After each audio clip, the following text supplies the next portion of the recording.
អូខេអញ្ចឹងមានសំណួរសួរបងថាតើបងចូលចិត្តប្រើ software មួយណាដែរសម្រាប់ខ្ញុំ software ដែលខ្ញុំចិត្តប្រើគឺ Photoshop ដោយសារតែខ្ញុំចិត្តធ្វើ poster កាត់រូបកាត់អីចឹងទៅសម្រាប់ខ្ញុំចូលចិត្តបើសិនជាយើងនិយាយទៅការកាត់រូបភាព poster ខ្ញុំចូលចិត្តប្រើ Adobe Illustrator ហើយនិង Photoshop ដូចគ្នាខ្ញុំចង់សួរបងថាតើ software ដែលបងប្រើហ្នឹងតើបងចំណាយពេលរៀនរយៈពេលប៉ុន្មានខែប៉ុន្មានឆ្នាំដែរគិតជាខែជាឆ្នាំខ្ញុំអត់ដឹងទេតែគាត់ថាចាប់ផ្ដើមរៀនទាំងនៅសាលារៀនពីខ្លួនឯងផងព្រោះដោយសារតែ software មួយវាយើងអត់ងាយចេះហ្មងឯងជំរាបសួរទៅខ្ញុំអរគ្នាសូមមកកាន់ podcast design episode ទី6អូខេអញ្ចឹងយើងបានឈានមកដល់ episode ទី6គឺយើងច្រើនធ្វើសំណាអញ្ចឹងថ្ងៃនេះបងមានអារម្មណ៍មិនដែរសប្បាយចិត្តអត់ខ្ញុំមានអារម្មណ៍ថាដូចរាល់ដងសប្បាយចិត្តពេលដែលបានថតចឹងអូខេអញ្ចឹងយើងដូចចប់មួយដងតែមានសំណួរសួរគ្នាទៅវិញទៅមកអញ្ចឹងណាអញ្ចឹងថ្ងៃនេះក៏អត់ខុសប្លែកអីដែរគឺយើងមានសំណួរខ្លះសួរទៅកាន់គាត់តាក់ទងជាមួយនឹង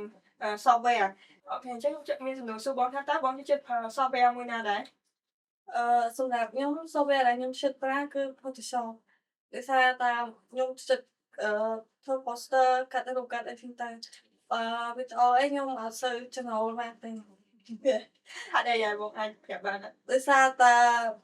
ពេលដែលយើងកាត់វីដេអូទៅមានអារម្មណ៍ថាពេលខ្លះវាមិនមែនការកំណត់ទេគឺការកុំព្យូទ័រយកហ្មងស្មុគស្មាញស្មុគស្មាញចុះសម្រាប់បងវិញបងចូលចិត្ត software មួយណាដែរសម្រាប់ខ្ញុំចូលចិត្តបើសិនជាយើងនិយាយទៅការកាត់រូបភាព poster ខ្ញុំចូលចិត្តប្រើ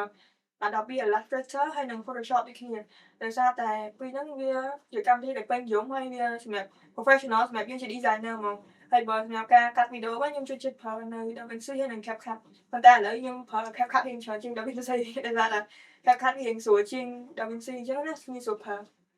អូខេអញ្ចឹងយើងចូលទៅកាន់សំណួរទី2ខ្ញុំចង់សួរបងថាតើ software ដែលបងប្រើហ្នឹងតើបងចំណាយពេលរៀនរយៈពេលប៉ុន្មានខែប៉ុន្មានឆ្នាំដែរបើគិតជាខែជាឆ្នាំខ្ញុំអត់ដឹងទេតែគាត់ថារបៀបដូចថាយើងចាប់ផ្ដើមរៀនទាំងនៅសាលារៀនពីខ្លួនឯងផងព្រោះដោយសារតែ software មួយវាយើងអត់ងាយចេះហ្មងឯងដូចឥឡូវចឹងក៏ខ្ញុំអត់តន់ថា software អីណាមួយទៅថាខ្ញុំចេះ start អីហ្មងណាគឺលើកថាយើងចេះបាន70% 80%អីចឹងទៅតែគាត់ថាបាននិយាយពីរយៈពេលខ្ញុំអត់ដឹងទេអូខេចឹងចុះសម្រាប់បងវិញសម្រាប់ខ្ញុំ software ដែលខ្ញុំប្រើទាំង design ទាំងកាត់វីដេអូហ្នឹងគឺវាអត់សូវច្រើនទេរយៈពេលត្រឹម1ខែទៅ2ខែអញ្ចឹងណាដោយសារតែ Illustrator ហ្នឹងខ្ញុំកាលយើងធ្លាប់រៀន Photoshop នឹងច្រើនមុនជាមួយគ្រូអញ្ចឹងវាអាចដឹងខ្លះៗដល់ពេលចូលដល់ Illustrator គឺចំណាយពេលតិចដែរព្រោះsoftware វាដូចគ្នាអញ្ចឹងយើងអាចចំណាយពេលតិចហើយសម្រាប់ការកម្មវិធីកាត់វីដេអូវិញគឺខ្ញុំប្រើពេលរៀងតិចដែរដោយសារខ្ញុំធ្លាប់ប្រើ CapCut អីពីមុនមកតែបើ DaVinci ខ្ញុំប្រើរយៈពេលប្រហែលជាង2ខែទៅខ្ញុំចេះ start អញ្ចឹងណាបងអញ្ចឹងយើងចូលទៅកាន់សំណួរទី3ដែលខ្ញុំចង់សួរបងថាតើនៅក្នុងមិនថាកម្មវិធី design ឬក៏កម្មវិធីកាត់វីដេអូតើ feature មួយណាដែលបងចូលចិត្តប្រើសម្រាប់ខ្ញុំនៅក្នុងកម្មវិធីធ្វើ poster អី feature អីដែលខ្ញុំចូលចិត្តគឺ shape ដោយសារមានអារម្មណ៍ថាពេលដែលដូចថាយើងចង់បានកន្លែងណាមួយដែលយើងចង់របៀបដូចថាចង់ឲ្យវារៀងទាក់ទាញរបៀបយើងដាក់ shape យើងគូស shape គូសអីចឹងទៅហើយមួយទៀតហ្នឹងគឺការ touch ព្រោះអីមិនថា poster អីក៏ដោយបើសិនជាអត់មាន touch ទេយើងខ្លះភាគច្រើនក៏យើងមើលទៅយើងអត់ដឹងយើងក៏អត់យល់ដែរថា poster ហ្នឹងគេចង់និយាយពីអីដែរចុះសម្រាប់បងវិញសម្រាប់ខ្ញុំបើនិយាយពីក្នុងកម្មវិធី design កាត់ poster នេះខ្ញុំចូលចិត្តប្រើជាងគេគឺ Pen tool ដោយសារតែវាងាយស្រួលហើយយើងអាចបត់បែនបានចឹងយើងចង់គូអីយើងអាចគូនឹងបានចឹងខ្ញុំចូលចិត្តអាហ្នឹងតែបើថាក្នុងកម្មវិធីកាត់វីដេអូវិញចូលចិត្តច្រើនដូចជាក្នុង CapCut វាមាន effect អីស្រាប់ transition អីស្រាប់ចឹងខ្ញុំចូលចិត្តមុខងារហ្នឹងមែនតើ feature ហ្នឹងគឺវាល្អវាចាំបាច់ចំណាយពេលយូរព្រោះវាមានស្រាប់នៅក្នុងហ្នឹងអូខេអញ្ចឹងយើងចូលទៅកាន់សំណួរទី4ដែលខ្ញុំចង់សួរបងថាឥឡូវហ្នឹងបងជាអ្នករៀន graphic designer ត្រូវអញ្ចឹងបងអាចនឹងមានបទពិសោធន៍ច្រើនហើយអញ្ចឹងបងអាចចង់ណែនាំកម្មវិធីមួយណាទៅកាន់អ្នកដែលគាត់ថ្មីគាត់ទៅចាប់ដើមចង់រៀន design ហ្នឹងណាសម្រាប់អ្នកដែលគាត់ចង់រៀន design អីដែលចង់ណែនាំឬ software អញ្ចឹងអីដែលសំខាន់អ្នកដៃថ្មីហ្មងគឺកម្មវិធីដូច Canva អញ្ចឹងណាដោយសារតែពេលដែលយើងអត់ទាន់ចេះអញ្ចឹងទោះបីជាយើងចូលក្នុង Photoshop ក៏យើងអត់ទាន់ដឹងថាធ្វើពីណាទៅណាដែរតែបើសិនជាយើងប្រើនៅក្នុងកម្មវិធី Canva វិញរបៀបដូចវាមាន platform ឬមួយក៏មានអីមួយដែលជាទម្រង់ស្រាប់ឲ្យយើងមើលទៅស្រួលហើយយើងអាចកែកុនវាអីនៅក្នុងនឹងបានទៀតអញ្ចឹងវាងាយស្រួលសម្រាប់អ្នក designer ដៃថ្មីដែរចុះសម្រាប់បងវិញ សម្រាប់ខ្ញុំក៏គិតដូចបងដូចគ្នាគឺសម្រាប់តែអ្នកគាត់ទៅចាប់ផ្ដើមរៀនហ្មងគឺខ្ញុំអាច recommend ឲ្យគាត់រៀននៅ Canva សិនដោយសារតែ Canva វាមានជា template អីស្រាប់ៗដែលយើងអាចរៀនពីក្នុងនឹងអញ្ចឹងណាអញ្ចឹងយើងទៅចាប់ផ្ដើមទៅយើងអាចយកគំរូរបស់គេធ្វើសិនទៅដើម្បីជាបទពិសោធន៍ទៅពេលយើងចេះ start ពី Canva ហ្នឹងហើយយើងអាចទៅកាន់ Adobe Illustrator ឬក៏ Photoshop អីតាមនឹងអញ្ចឹងទៅអញ្ចឹងវា good មែនតើសម្រាប់អ្នកគាត់ចាប់ផ្ដើមដំបូងគាត់អាចប្រើ Canva សិនហ្នឹងហើយអូខេអញ្ចឹងយើងឈានដល់ចំនួនចុងក្រោយដែលខ្ញុំចង់សួរបងថា